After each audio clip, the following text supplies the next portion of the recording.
Hello my bookish friends, and welcome to my January reading wrap-up.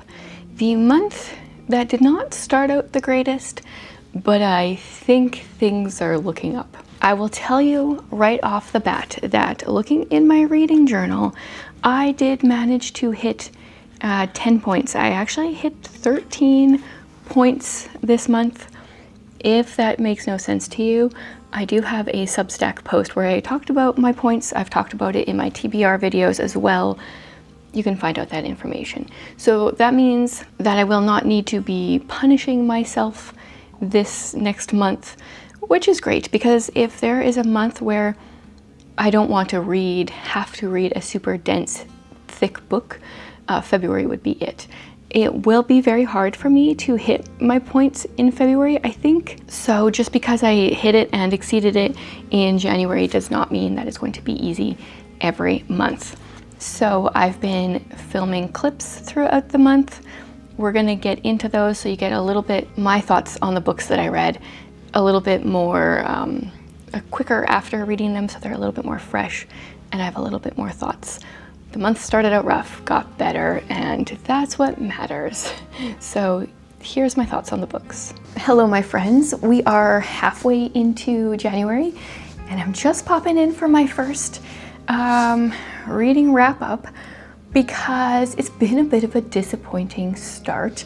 If you are subscribed to my Substack, I just yesterday shared that I've finished 4 books, none of which have been 5 stars, and I've DNF'd 4 books. That's not usually a 50-50 split.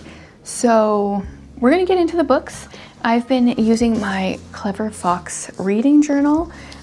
This I think only has space, if memory serves me correctly, for 52 book reviews in here. So I am trying to only write down book reviews for books that I actually finish and not my DNFs, because there's a lot of space for writing about each book, and I just don't want to waste the space on books I'm not going to finish. Also, the lighting is the sun and clouds are at war. The wind is very energetic today. It's just that kind of day. So let's not start with my DNFs, okay? We will do all 4 of those at the end. Let's start with the first book that I finished of the year. I started it December. When did I start it? I actually started before Christmas, and then I took a break for a bit. I kind of wanted to start the year like completely fresh, but that doesn't usually happen. It was an audiobook listen for me. It's a thriller. It is First Lie Wins by Ashley Elson. I've heard great things about this book. I enjoyed it for the most part. I did fall asleep while listening to it at one point. Was I listening to it after my surgery? What was I doing? Maybe I was just really tired one day. And I woke up and I was like, oh, I definitely missed some stuff. That's on me. But I didn't quite care enough to go back. There's a lot of flashbacks in this book. So we start out with this young woman. I don't know how old she is actually. She is currently using a certain name, and you know that she is with her boyfriend that she's with because she is doing some kind of job. A lot of this gets revealed as we go. We get flashbacks to other jobs that she's done. She's not quite on the up and up. There's a lot of secrets that she has. Therefore, the book is kind of confusing because we flash back from her like present day to previous jobs that she's had, and she always has different names and she's always doing different things. So especially on audio, I found that could be very confusing. Maybe physically I could have been like, oh yeah, we're present day or we're not, a little bit better. Usually I can get my bearings a little better in a physical book, but this book had so many twists and turns. It's definitely a thriller I would recommend, but it's one that I have zero idea on how to explain how things go. At the start, she is moving in with her boyfriend, and we see her go to her apartment, which apparently she just rented the day before. So like you instantly know, like her boyfriend thinks she's been living there for months. where has she been and who is she? And like there's instantly so many questions. And the book is called First Lie Wins. So you know there's gonna be a few lies going on. Yeah, very twisty. Then I read a middle grade historical fiction. I read The Bletchley Riddle by Ruta Sepetys and Steve Sheenkin.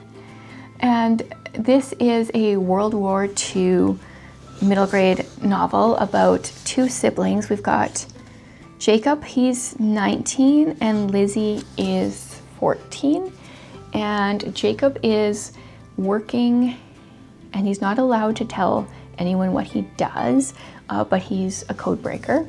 And his sister Lizzie is supposed to be going to the United States to live with her grandmother, but she instantly dodges the guy that is supposed to be like taking her across the sea in a boat or on a ship, and she runs away from this guy and goes back home, and he doesn't notice until the ship has departed. It's pretty funny. Lizzie is very, what you see is what you get. She's very blunt and straightforward, which I enjoyed reading about her. I have a few people in my life that she reminds me of, and overall I just enjoyed it. The other kind of mystery to it is their mother went missing. I don't know how far before this, and Lizzie's certain her mother's not dead, but Jacob says she is. And so Lizzie's trying to figure out, is she dead? Is she not? And there are some codes throughout the book, and even some, let's see if I can find, some pictures. There's some magazine cutouts. Let's see if I can find one. And, oh, that's not one. Some of them even have like codes in them. Yeah, there's like little magazine articles and stuff, recipes. So yeah, I enjoyed it. It was a good book. I definitely think that Ruta Sepetys belongs a little bit more in the YA spectrum. I feel like she just writes a little bit better there, but I think it was well done. The next one I finished was 10,000 Stitches by Olivia Atwater. This is the second book in the Regency Fairy Tales series. Book one was Half a Soul, which I loved so much last year. Made it onto my favorites of the year. 10,000 Stitches. I'm sorry guys. A lot of you mentioned you loved this one more. I thought it was really boring. I was reading two books set around this, no, not quite this time period, but that had to do with Fae, and it was very confusing. But that has nothing to do with my dislike for the book. This was kind of just a mostly romance story. What I really liked about Half a Soul was all the Victorian or Regency maybe poorhouses, like that side of things that was added in. I felt like this didn't have anything to it. So we have this servant, her name is Euphemia. She is working for this house that the lady of the house is terrible. She's just very self-centered, very rude, high expectations, and her servants are all getting a bit frustrated. But Effie comes across she also falls in love with the lady of the house's brother-in-law. And then she comes across a fairy who really wants to help out. And so she makes a deal with him that she will get married within 100 days or become his servant. And he's supposed to help this man, Mr. Ashbrook, fall in love with Effie. Yeah, and I don't know, personally, I thought the book felt incredibly flat after Half a Soul. There's like definitely a theme or an intention of, in the Regency era, obviously servants were not considered, like almost not considered full people, in the way that like they could be asked to stay up all night doing chores. They could be walking in the rain and no one thinks anything about that. But like if a lady does, then oh no, you're gonna catch your death of a cold. There's a lot of that in here, and Effie and the other servants are fighting against that. And I do think that like Effie is right, that isn't the correct way to do it. But that is also how it was in the Regency era. So I didn't feel like it was very realistic that all these servants are revolting when that just wouldn't have happened, because then they would have nowhere to go and you need to survive. So yeah, did I miss something? Those of you that loved it more than half a soul, what did I miss? What did you love about it? And then the last one that I finished yesterday or the day before, The Atlas of Untold Stories by Sarah Brunswald. This is a literary road trip between a mother and her 2 daughters. And this is another one that I was just like, not for me. I loved the idea of the literary road trip, but then when it came down to it, I didn't care about any of the stops that they went on. I either hadn't read anything by those authors or read those books or really cared about them, apparently. They went to a bunch of, I can't remember, was it 13 stops? Maybe, starting in Kansas City and kind of making a circle. I mean, they did visit Laura Ingalls Wilder's place. That one was cool, but it was very short. So we have this mother who has trauma from her own mother and has kind of passed it down to her kids. Her oldest is a super type A, trying to please her mother all the time. And then the youngest one is pretty happy, very secure in her faith, and they go on a road trip together. And there is like family tension, I don't know, like 85 to 90% of the book. The mother and oldest daughter are so inflexible and so unwilling to admit any flaws or imperfections. I just found it incredibly frustrating to read.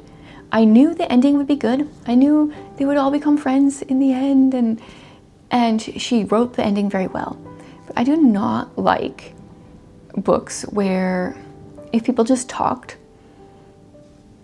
there wouldn't be tension like that. So yeah, I don't know. I could definitely see like my oldest child in the oldest and my second in the youngest, but these were like both like extreme, especially the oldest was such an extreme example. Yeah, not my favorite of hers. Then let's go into my DNFs. I am using one of the pages in this book. There is a books to read list page. I guess there's also a reading list. Maybe I should have done it on there. I don't know. Books to read. I'm writing my DNFs. We'll see if I run out of space or not, since I already have 4. First of all, I DNF'd the book club hotel. This was one of my options for a bookish word. I read this one instead. I didn't get very far, and now I do not remember what even happened. I think it was a content issue, but I'm totally blanking. I didn't get very far at all. So quit that one. Then I quit Suicide Notes from Beautiful Girls, also a content issue very early on. So not much to say there. Then I quit If We Were Villains. I got farther into this one. I think like 20% maybe. And we still didn't have, like the murder still didn't take place. I didn't really care about anything. So I ended up quitting it and then looking up a summary and then being very thankful that I quit it, because there's a lot of content stuff in here that I wouldn't have liked. And there already was by 20%. It was very much a college feel, college life feel, but I was hoping it would get better, and apparently kind of just gets worse. So quit that one. And then I quit Thistlemarsh. This one is the other book that I was reading that has to do with Fae. It's right after World War II. Our main character was a nurse. She inherits this house and she has to fix it up within a month, or else it goes to this like distant relation who's terrible. And this Fae offers to help her fix it up. And I started reading this right before Christmas and was reading it consistently, mostly at night or right before bed. So like not a ton of like daytime hours, but I felt like I was reading it forever. I thought it was going to be probably like a 700-page book based on just how long it was taking me. It's closer to 500 pages. I think it's like 480. And then after being about 70% through, some content came out that made me quit the book. I spent so much time. This is going to go down as one of my most disappointing books of the year, which I just barely was sitting here filming my most disappointing books of 2025. that is up on my membership. I always just share those videos on my membership and Patreon because I don't want to put down authors, but there's some books that irritate me enough to talk about. So this one's going to be one of them. To have spent 70% of a book, many hours reading it, and then for content to appear is very frustrating. So yeah, those are my first 8 books of the month. Hopefully I get a 5-star soon. I'm reading a few that could potentially be 5 stars. So there's a possibility. Hopefully it actually happens though. Welcome to like almost the second half of the reading month. There's a couple days left, so I'll have to jump in and share a little bit more at the end, but I have quite a few big books to share. One of these has like altered the course of my reading life for the near future. Actually, it's kind of like a combination. We will get into that. I just came back from a winter walk, so if my like cheeks and nose are oddly red and blotchy, hopefully that all evens out as we go along here. The temperature is actually really great for January. It's, what is it out there? Just below freezing. Super nice. It could be so much colder. So I'm in that awkward, like kind of warm, kind of cold feeling right now. Anyway, we're gonna start with my books that I have here in front of me. No, that's not true. I forgot to mention a book in December that I read, and then I tried to remember to mention it in my last clip, and I forgot. So let's quickly talk about that one now. I'll move over so I can put up a picture. In December, I read Dealing with Dragons, I think it was called. This is a middle grade fantasy story, and the idea is we have this girl who is a princess, and she's being raised to be this hoity-toity princess, but she wants to be learning to fight and doing these very non-princess things. And at the beginning of the book, she decides she's going to run away and allow herself to be a slave or a servant to some dragons. So I guess dragons, often capture princesses to do their dirty work for them, and then a knight in shining armor or a prince will come and rescue them. And our main character, she goes and finds some dragons and like offers herself to them and enjoys her time working for the dragons, and these knights and princes keep coming and she keeps being like, no, I don't want you to rescue me. It was a fun story. I feel like it would be really good for kids in middle grade. It didn't quite hit the same for me as an adult, but it reminded me a lot of a book that we listened together as a family a few years ago, Once Upon a Marigold. That one and Dealing with Dragons, like the whole time I was listening to Dealing with Dragons, it was reminding me of Once Upon a Marigold. So if you like one, check out the other.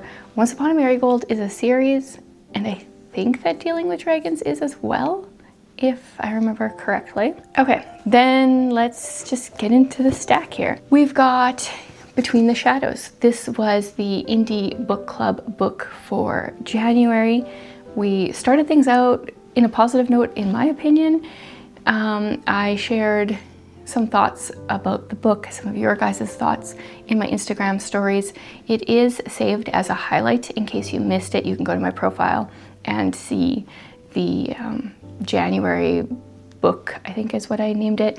Why do highlights have such a limited character space? It's really hard to label things. But anyway, Between the Shadows, we follow a girl, I think she's 17. Her name is Solnia. She helps her father out in his shop. Right at the beginning of the book, she comes across this stranger, this other teen that's kind of new to the city, and he wants to access the archives, the library. And for some reason, she feels really drawn to him, and she helps him get access to the archives through her father's place in the society. He has the authority to grant access. And then we get, I don't know, a few days, a week, I don't remember how long, with Solnia. And then we flip to journal entries from the boy that she ends up meeting. And then we flip back to like them kind of present time. I really enjoyed the book.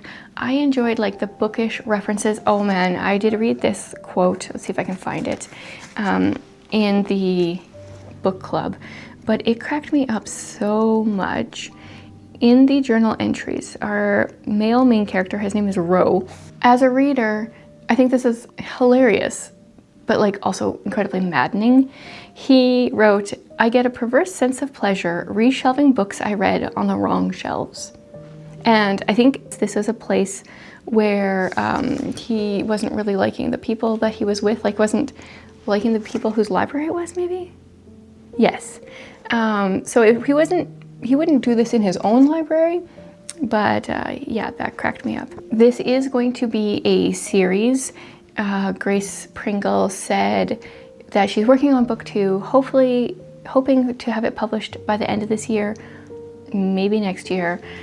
So I'm definitely going to be continuing it.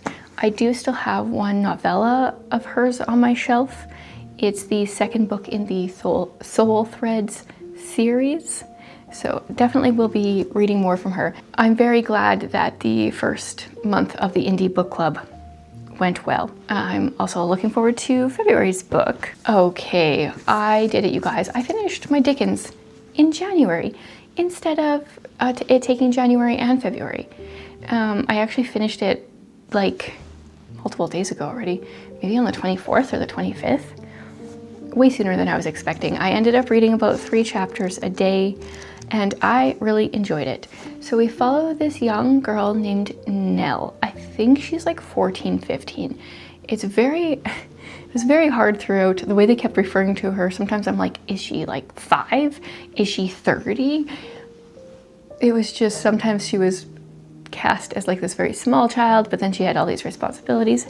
Anyway, she lives with her grandfather, and her grandfather is in having some financial problems, and ends up gambling all their money away. And these terrible guys, especially this one, his name's Mr. Quilp, is that his name? Yeah, he is pretty terrible. And the illustrations in here are by Fizz, who does most of Dickens' illustrations. Like, the pictures are so bad, and sometimes it's good because then the bad guys like look terrible and grotesque, but then sometimes it's like, oh, that person's supposed to be sweet and you've made them look really ugly. Anyway, Quilp takes all of the grandfather's possessions and makes their life miserable. So Nell and her grandfather decide to run away to try to find some rest in the country, and she wants to get him away from his ability to gamble. Well, them fleeing London actually makes Quilp suspicious that they've hidden money somewhere. So he's searching for them. There's other people searching. I liked this book so much more than most other Dickens I've read. Still A Christmas Carol, and Oliver Twist, I think are my top 2. But this is going down as number 3 so far because we had a number of wonderful characters, people that were helping Nell and her grandfather. There's this boy named Kit that used to work for them. There's a bunch of people around him that are really wonderful. And I feel like with the other Dickens I've read recently, David Copperfield, Pickwick Papers, Nicholas Nickleby, there's been like one good character and the rest have been terrible, or maybe a slight exaggeration. But I felt like this one we had numerous nice people, and yeah, that was just a lovely change. So not enough that I'm like, ooh, can't wait to start another Dickens. Still gonna wait till next January, I think, but I enjoyed it so much more than I was expecting and more than the last few that I've read. Another book I finished is Breath of Bones by Tricia Goyer and Nathan Goyer. This is the first book in the Clockwork Chronicles, which I believe is going to be a trilogy. Book 3 is coming out later this year. This is World War II historical fiction, but fantasy elements, because there's a character in here that creates a golem. So I think in like the 16th century, there was a clay golem that was formed to protect the souls of the Jews in Prague. And now there is this like metal golem that is created both to protect and to fight for the Jews. So one of our main characters is a Jewish man, and the other main character is is she Czech? We're set in Prague. I don't actually know if that's really where she was from. Maybe, probably. She is a journalist working for her father's newspaper, and I really enjoyed the idea behind this story. I struggled with a little bit of the writing because there were some secondary characters that I didn't know like what side they were supposed to be on, and I couldn't tell if I was supposed to know and I like missed something, or if I was supposed to know and like the writing wasn't specific enough. It turns out by the end I was like, okay, I wasn't supposed to know where they were, which side they were on, but I didn't like that confusion, that feeling of confusion throughout. And then I also just didn't really feel like I connected with either of our main characters. I felt like they just needed a little bit more to them. I didn't really care about what they were doing. So I think they just needed a little bit more depth, a little bit more background or something.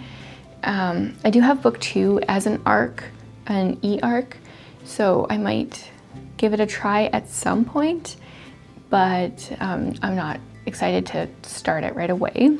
One that I finished during I think at the beginning of my week of vlogs, was Just the Nicest Person by Christy Barrett. This is the first book in the True Crime Junkies series, and we follow a female truck driver who is driving in the middle of a snowstorm in Alaska right at the beginning of the book.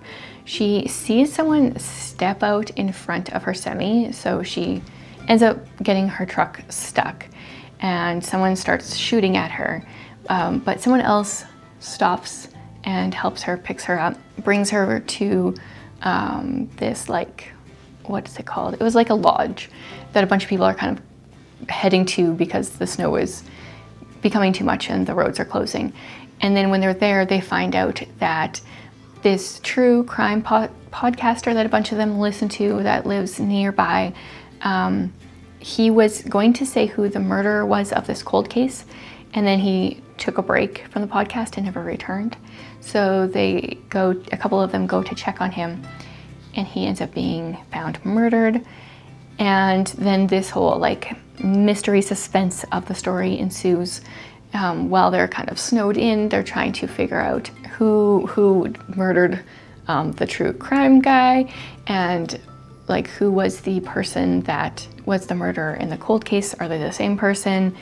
And I really enjoyed it. This is my second book by Christy Barrett. I am excited to read more. I'm going to dive into the True Crime Junkies series because there's a bunch of books and I enjoyed her writing. So that's the start of a series that I feel like I'm probably going to devour pretty quickly. I also finished Everyone on This Train is a Suspect. This is the second book in the Ernest Cunningham series. I'd be kind of terrified to follow this guy around because everywhere he goes, people are getting murdered, which works well for him writing books, but not so well for the people around him. So, okay, I ended up giving this book 4 stars on Goodreads, but like the more I think about it, it's kind of like bumping down in my opinion. So Ernest Cunningham is invited on this writer's retreat, which is taking place on a train in Australia. Wow, now I was still thinking of Alaska. That's what I wanted to say. Alaska and Australia are very different places, in case you guys didn't know. Australia. And I struggled with the book a little bit because Ernest, as well as some other writers, are invited. And there were a few writers that I couldn't get straight in my mind. One of them was a female writer. I was like, okay, I know that one. And then the other, like, I don't even know how many there were. I just got them all so confused, partially because sometimes they'd be referred to as their first name and sometimes their last name. And I don't know, I just couldn't get that figured out. So when people were getting murdered, I was like, okay, is that person, or is it that person? And then this morning I was thinking about the book, and even now I'm like, okay, I remember like one cool twisty thing, but I don't even remember who was the murderer, and I just finished this book. So yeah, that's like, it wasn't a bad book. I enjoyed it, but obviously nothing stuck. So yeah, I don't know. There's one more book that came out already in Australia, is coming out for the rest of the world, I think in March, that I will get out from the library and try, and we'll see if I continue the series beyond that or not.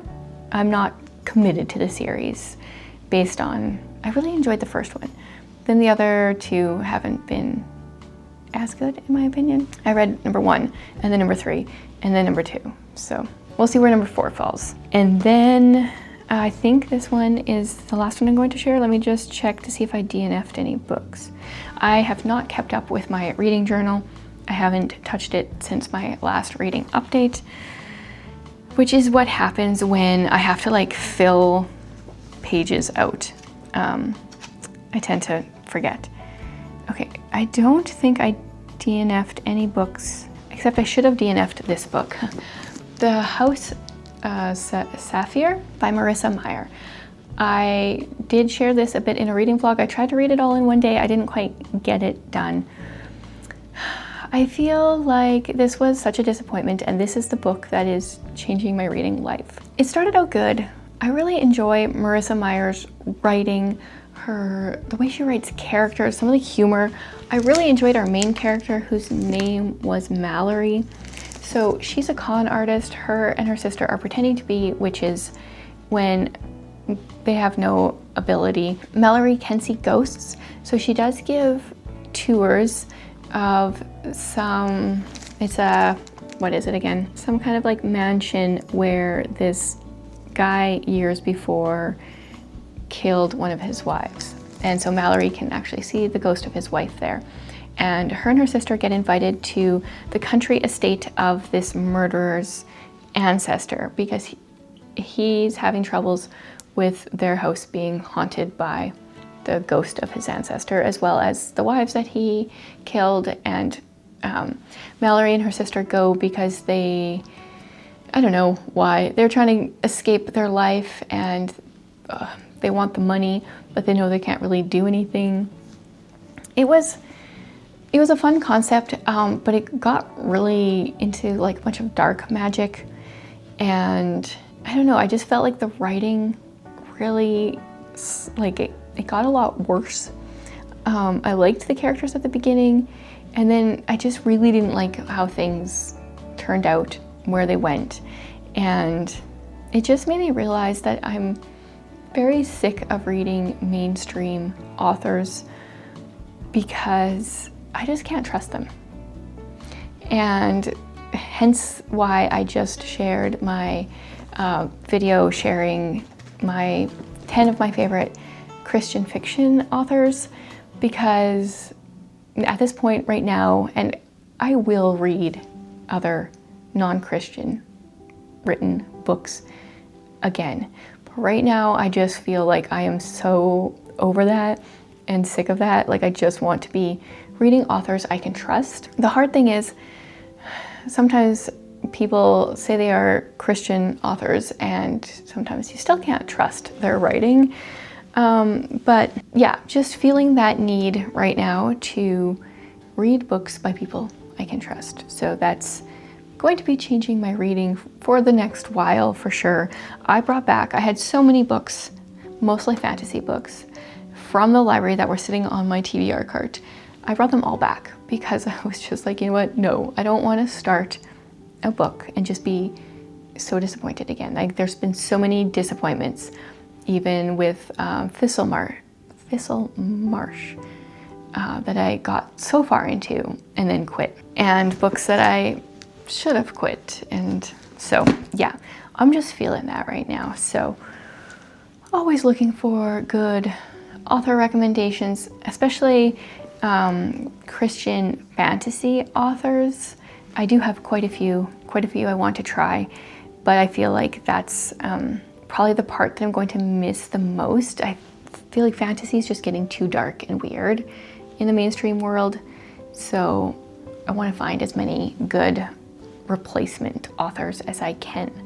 Yeah, so I will be back again in a couple days to do a final wrap up because I'm almost done a couple other books, at least one, hopefully two. So I'll see you guys again then. Okay, 2 more books to update you on. First of all, Frankenstein. I originally was going to read The Phantom of the Opera this month, but then my daughter got her class schedule for her Victorian Gothic class, and the first book was Frankenstein, and I've been wanting to reread it, so I decided to throw this book onto my TBR for the month, get it done, and I'm so glad I did. I first read Frankenstein, this summer will be 19 years since I read it, because I read it during a summer class in university. And to be honest, there was like one scene that I had in my mind from reading this. And as I read it through this time, I'm like, that scene never came. I don't know, it was just like this mental picture that I had created the last time I read it. And that did not, I don't know where that came from, because I didn't read that this time.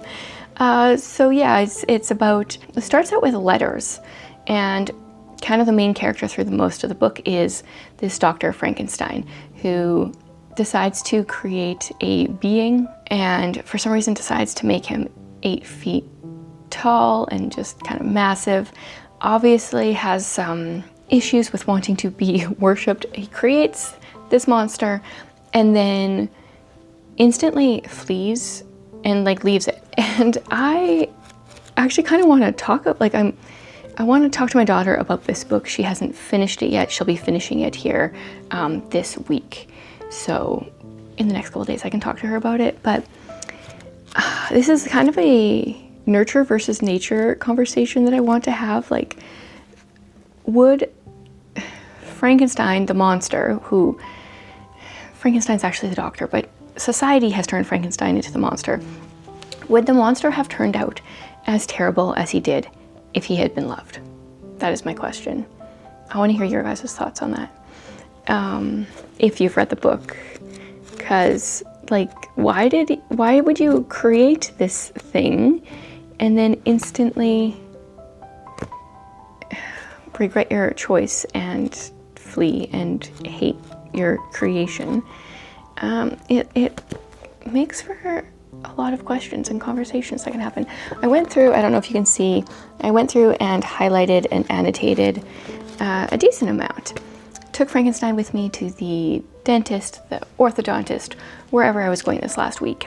He came along. So yeah, glad I reread it. This is one of my classics that I wanted to read this year. So between this and the Old Curiosity Shop, I've already read 2, which is great.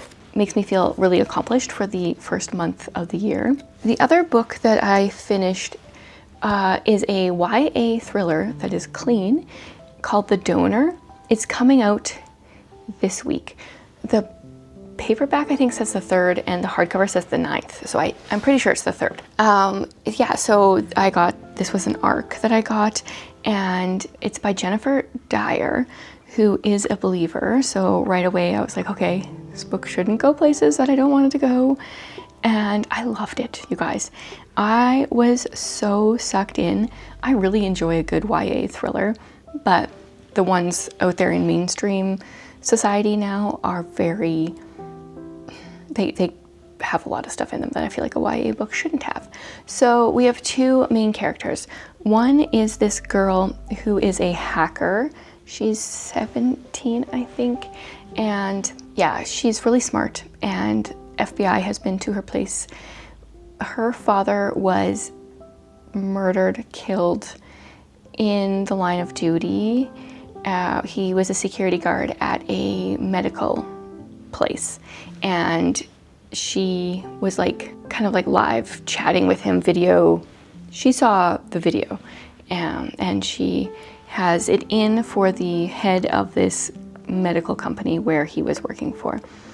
Our other main character is the head of this main corporation, this medical company's 17-year-old son. He has a heart condition, and like right at the beginning of the book is told that he needs to have heart surgery in 6 weeks, and there's a 20% chance that he will survive. Yeah, I don't really want to say more than that. There's a lot more to it, but I really enjoyed it. I need to get my Kobo, because there There were a lot of funny quotes, to be honest, but I'll share a couple of them with you because it was so funny. So our male main character, because he has had this heart condition his whole life, he's been very isolated. He hasn't interacted with a lot of people. He doesn't quite get sarcasm and humor and just people in general very much. Where is the book here? And then the female character, she is sassy. She's feisty. And so their interactions together were pretty funny. Okay, here's a good one. The way things were going, he'd fare as well as Cheetos lip balm had in 2005. Sounds terrible. Obviously, Cheetos should never have done that. That's not going to go well. Come, sit in my manicured lawn. I must apologize, though. This is the groundskeeper's century off. Funny enough, there were a couple references to Frankenstein's monster in this book, and I finished reading Frankenstein the same day, so that was kind of funny. Okay, so he met the Craigslist seller of a small white Ford work van. The thing was clunky, with balding tires and no rear seats, but it looked like something a repair technician would drive. Or a serial killer, but he tried not to think about that. Yeah, and then a lot of the humor, I guess, is probably just like makes more sense throughout the book, but I really liked it. Everyone knows typing fast is a sign of a great hacker. Lots of sarcasm. So if you like YA thrillers, you want something that you can trust is clean, highly recommend. Okay, as I suspected, I did get one more book finished. I was listening to an audiobook. Had a bunch of stuff to do in the kitchen today, and I finished it. It is my latest, Christina Suzanne Nelson, and the book is called Shaped by the Waves. Because it was an audiobook, I wasn't like seeing the cover much. Yeah, so in this one we follow two different people. One of them is a girl named Cassie, a young woman named Cassie. She has a 4-year-old daughter, and right at the beginning of the book, they end up going back to like her hometown. Wow, voice just gave out. Her hometown because her aunt, who is the woman that raised her, it has Parkinson's and dementia, and they're going to live there to help the aunt out. And while she's there, Cassie gets this like envelope, this story sent to her about this woman who, it's like this woman's story about her time with an abusive husband and struggling to get pregnant and stuff like that. And then Cassie gets like sucked into this story, which has a lot to it, but I don't want to give spoilers. And then our other point of view is this woman named Nora. Her and Cassie went to school together, and Nora is married and pregnant with her 3rd child, a daughter. Nora herself was raised without her mother, and she does a DNA test and finds out that she has a couple of sisters out there. Yeah, then her point of view is kind of trying to figure out like a little bit of who her mom was, and Nora really tries to be perfect. She tries to not need anybody, and so having these like sisters come into her life out of the blue is very difficult for her. Her 3rd pregnancy is very difficult, and it's very hard for her to admit that it's difficult, admit that she's struggling. And yeah, the book is really riveting. There were lots of twists and turns, lots of things I didn't see coming. Like Christina Suzanne Nelson kind of does, or can tend to do.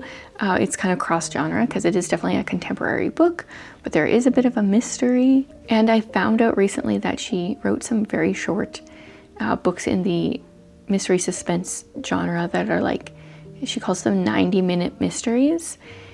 She's got 3 stories on Kindle Unlimited, so I'm probably going to be diving into those pretty soon, as long as I can get my points in for February.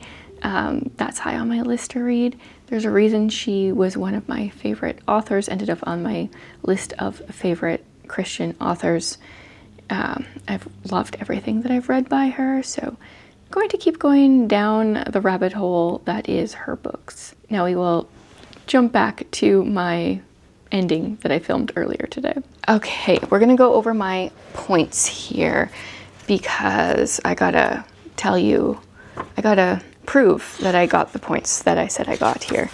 So I got 1 point for Between the Shadows because it was on my TBR. I got 3 points for The Old Curiosity Shop because it's a classic over 200 pages. I got 1 point for Breath of Bones because it was on my TBR. Everyone on This Train is a Suspect, and 10,000 Stitches, and the Atlas of Untold Stories, plus the Bletchley Riddle. All those were 1 star. So I was at 1, 2, 3, 4, 5, 6, 7, 8, 9. Those were the books that were on my TBR. 2 books I got points for that were not on my TBR. Frankenstein was 3 points because my edition has over 200 pages, and The Donor was an ARC, so that gave me 1 point. Therefore, I ended the month with 13. There is a slight chance that I finish another book today. I'm listening to an audiobook that I might pop in and share because it's really good. But it will give me no points because it was not on my TBR. It's not a new to me author, nothing like that. So that was my January reading month. Like I said, it started out rough. It got so much better.